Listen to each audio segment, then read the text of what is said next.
Ladies and gentlemen, how you doing? It's John the Ninja live in the dojo, aka the Dojang, aka the John the Ninja Studios. And you know this, man. First things first, always hit like, subscribe, share. Do that right now. Help a brother out. You even got the new John the Ninja symbol on the side so you can subscribe.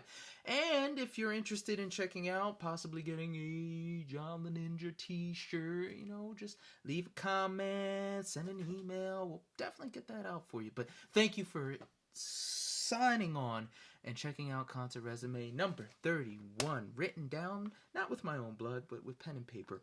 And this one was it. Definitely a good one. Definitely read this and was confused at some of the stuff I was reading, because some of the stuff I just didn't remember it. It's amazing to go back and then pick the mind and see, what was happening, any moments that I did remember, etc. So let's get to it. Concert resume number 31 was Radkey and my boys Triple Goddess at the Kung Fu Necktie in Philadelphia, May 10th, 2017, even at 8 p.m. I can't remember the opener, but I do remember the events leading up to it. Radkey had released this song called Dark Black Makeup. And, I'm just like, that sounds like a little like Danzig when you hear them, the boys D, Isaiah, and Solomon. And they're young black kids that sound a lot like punk, but they have this unique sound. So they were the whole new rage during that time. And of course, my boys from Triple Goddess, if you don't know, I met them at the Black Sabbath concert. I did an interview with them, and I'm just gung-ho for anything having to do with Triple Goddess. I just went through my car not too recently. Somebody totaled it. I was not in the car. God's blessings. I was thinking about getting a new car anyways, but when I was at work, at the pharmacy, somebody crashed into it. I was delivering medications outside, and the manager walks up to me, and she's like, "Hey, do you know anybody that drives a Volvo?" I'm like, "Dag, that never ends well." What happened? The lady smashed my front end, and the witness walked up to me. He's like, "Yeah, man, I saw the whole thing. Yo, this lady hit your car. She got her car. She had a red, this and that. And then she drove off." I was like, "Did you get the plates?" He's like, "Nah, but she was a Spanish lady and this." And I'm like, "Manager, do the cameras work?" She was like, "No." I was like, "I'm too busy for this. It's God's plan. I'll call the police and I'll handle the rest later." So I went back inside and went to work. Like, there was no reason to freak out over it, but in hindsight, again, it worked out wonderfully. Still don't have a car, but God's got a plan. So, anyway, the boys, Triple Goddess, are there. I'm super excited to see them. I hadn't seen them since my interview with them, which is posted down below. Wonderful guys.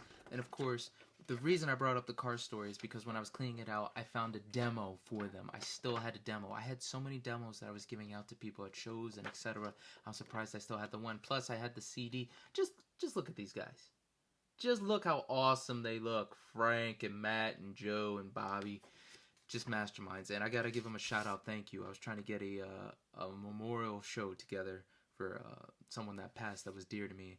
When I mentioned to them, they were pretty gung-ho to hop on. It didn't come to pass, but I appreciate you guys. And I'm going to do a shout out to Outroar as well, and the guys from Midnight Hellion. You guys really made my day, subscribing to that and jumping on that show. So back to the story. Triple Goddess is going to be at the Kung Fu Necktie with the boys in Radkey.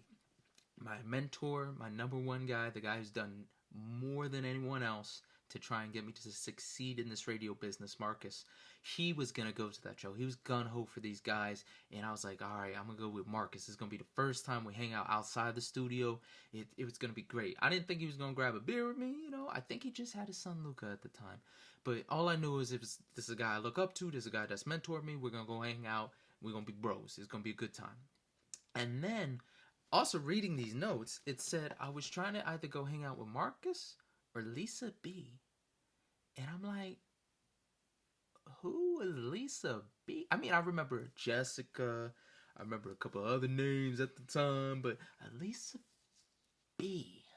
Mira, if you're watching these and, hit a brother up. Let's figure this out. What did we lose? But anyway, so I'm getting ready to go to the show. And I'm just expecting Marcus to go with me. And I hit him up. And he's like, "Yeah, man, I'm probably not going to go." I was like, do I really want to go now?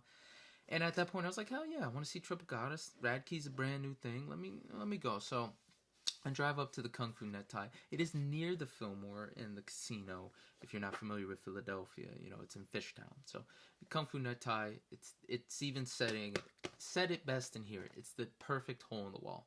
You get there, it's just small enough, and then the other rooms where the other bands will be. So I walk in, Triple Goddess's manager, Crunchy's right there. And he sees me. I was like, yo, what's up, bro? I don't think they needed help setting up, but it was good to see the boys. And I was like, yo, man, what's happening? You know, I think I was 3 beers in, and the first opening act came out. We watched them. But by myself in that environment, I was just chilling. Like I said, I'm not really a go to concerts by myself guy or doing things by myself guy. I can be, and I've had some wonderful times doing it. But as much as I hate to admit it, I'm a social creature, too. If I'm gonna go out, I want to hang out with people. I want to, you know, be with my friends and enjoy the moment, not just to myself. So I was about to read this and it was upside down. So I drove. I saw Crunchy 3 balls in, and saw the first act. Triple Goddess. They didn't lose a member, but their guitarist, a really, really, Jesus, just a wonderful, wonderful, spirited finger firer is what I would call him. Matt, he left the band. He just, you know, had a family. He was just working. He was doing his thing. So now Triple Goddess is a 3-peat. It's the 2 brothers, and it is Bobby, their drummer. So we got Frank, and we got Joe, and we got Bobby, and they come out and they kill it. And of course, I'm all over them. These are guys I met. I interviewed them. I want them to succeed. So everything was like AC/DC tight in this writing. They were perfect. I was headbanging, and their families were there. People were there. They were enjoying them. We were headbanging. Just phenomenal. And what gave me validity to liking them was I have a customer. He's a musician, and he's all over the place, and he plays in New York and Vineland and, you know, Delaware and then Cali. He's all over the place, and he's played with some really, really great musicians as well. And I mentioned them one time. He's like, yeah, I know those boys. Man, they are a force. So I was like, yeah. So watch Triple Goddess. They killed it. I helped them out a little bit, I think, at the time. I know the next show I saw them, I definitely helped them out. But, you know, this time I'm just chilling. You know, I'm keeping my distance, but I'm still there. I'm still enjoying.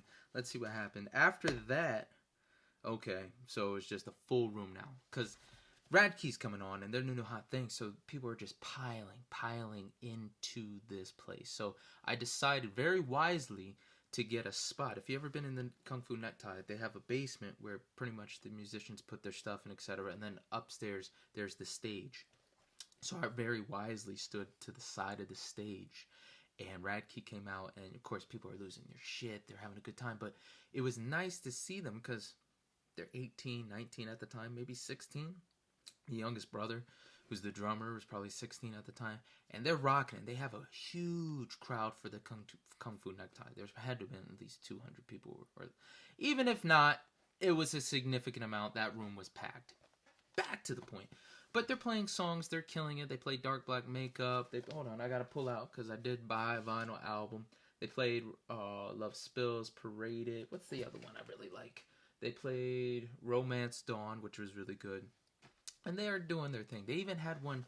They had a song dedicated to Lord Beerus. If you don't know who that is, that's a Dragon Ball Z character. Growing up for me, Dragon Ball Z was the ultimate anime. Everybody knows Goku and Gohan. And back in the day, not everybody knew this. Now, it had to have been like 2012. Anime just exploded. It used to be like an underground thing. You know, kids on Toonami would watch it, but not everyone continued watching it. Other animes other than that. You knew Dragon Ball Z and Naruto. Now, anime's all over the place. Hunter x Hunter and this and that. Like, everybody loves anime, but it wasn't like that. So for them to say that kind of hit a little deeper, even though at this time, Dragon Ball Z, you know, it came back. You know, they added more to the story arc. So they did that. Excellent show. They played a song that I really, really enjoyed. It was called Marvel. And it was a cover song. But when I heard it, I was just like, this is great. And years prior to, I never would have thought like there were superhero songs like this. And especially since this is cover from a band from the 90s. They played it and I was like, oh, I got to hear that. So when the show was done after they played, because they played the set, they were killing it, and they came out and they played one more song.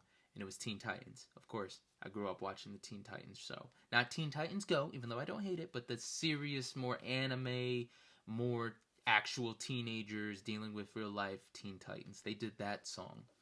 And they killed it. They stopped it. And then after the place cleared out, I had to buy some merch. So, of course, I bought the CD Delicious Rock Noise, which had Marvel on it. And when I say I played that song so many times, there's a breakdown at the end of the song, and I just somehow constructed this solo, and I would do it, and there's 2 different solos that I've saved. The first one was the very first spontaneous one that was just almost perfect, and then the second one was just like refined. Like I knew what I wanted, but I didn't know if I could get it, and I absolutely love playing that solo. There's another one for Dark Black Makeup that I do too, and I do a solo.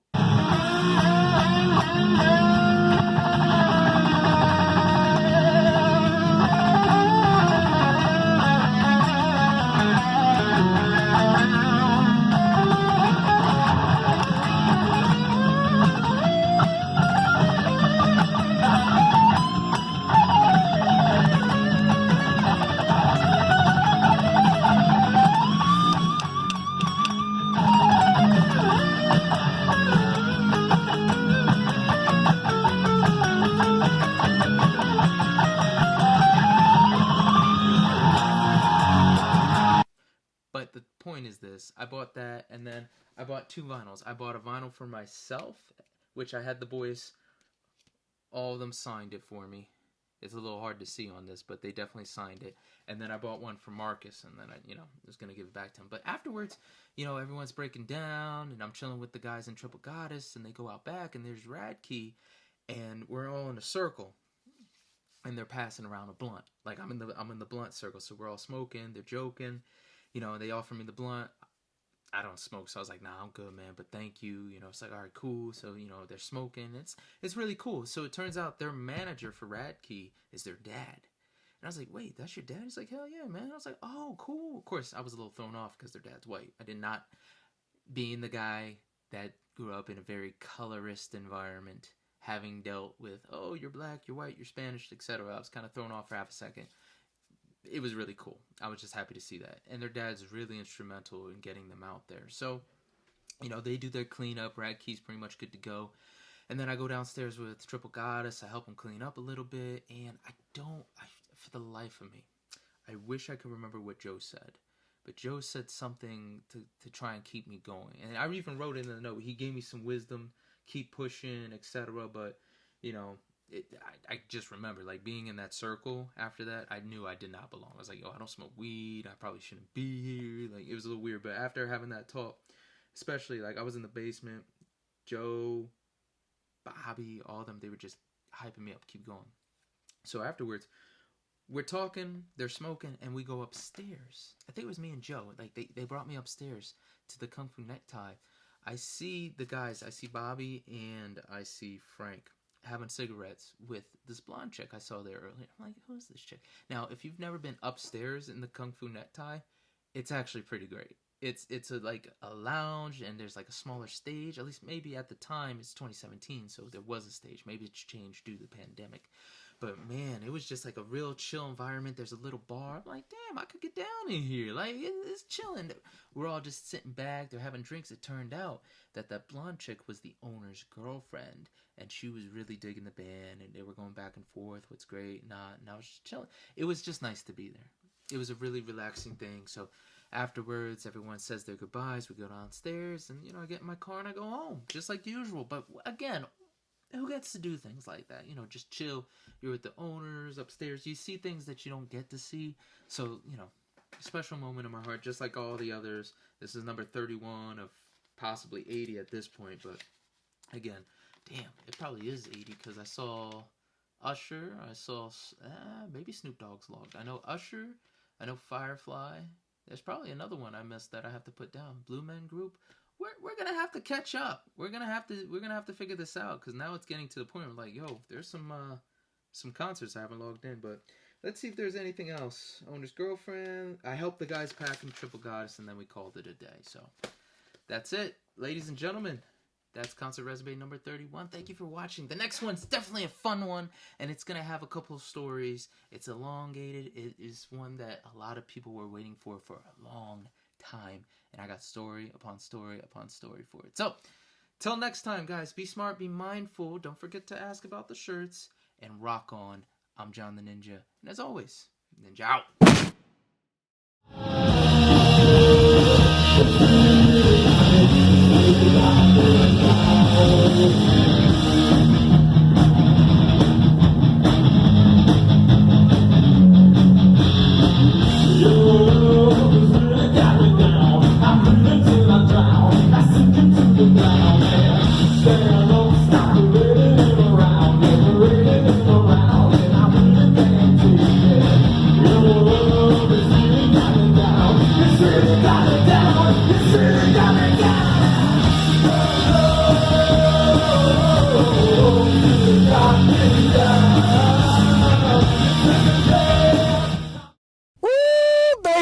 with John the Ninja. Oh, your ears are about to go on a vacation. John the Ninja's got what you need.